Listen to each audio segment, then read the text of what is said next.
Again, is now the center of a huge investigation. FBI Atlanta office saying that their Savannah office is working with the Army Criminal Division. And if you're familiar with the Fort Stewart base, it's home of the 3rd Infantry Division. It was actually the leading location for training military for Operation Iraqi Freedom.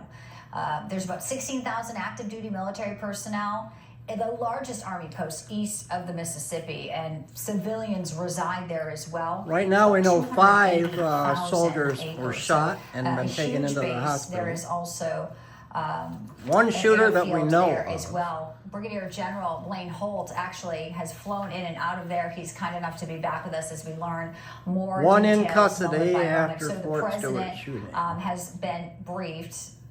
There is a lot of questions about who this shooter is, Blaine. What would you want to know firsthand before we, obviously there's, a question about, mental issues. There's a question about, is it a civilian? We don't know any of this yet, but obviously a very active base, and 5 soldiers came in contact with this shooter today.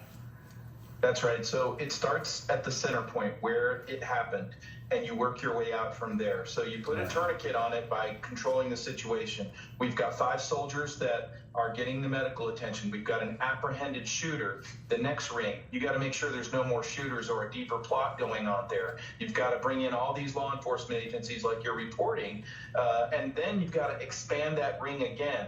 Do we have potential events that are about to happen on other bases, other services? Is this part of something much, much bigger? Is it timed?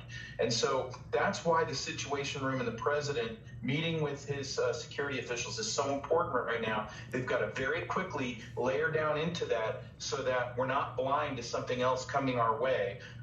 Because you have to take an attack on one of our most significant military bases extremely seriously, and you can't be blind to the fact that this is part of something deeper until you know and you can close it out here.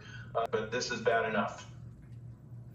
It is bad enough. 5 soldiers shot, waiting to get more information on who they are, waiting to get more information on what led to this. Blaine Holt, I know you'll be sticking around with us as details come in. I thank you so much for being with us.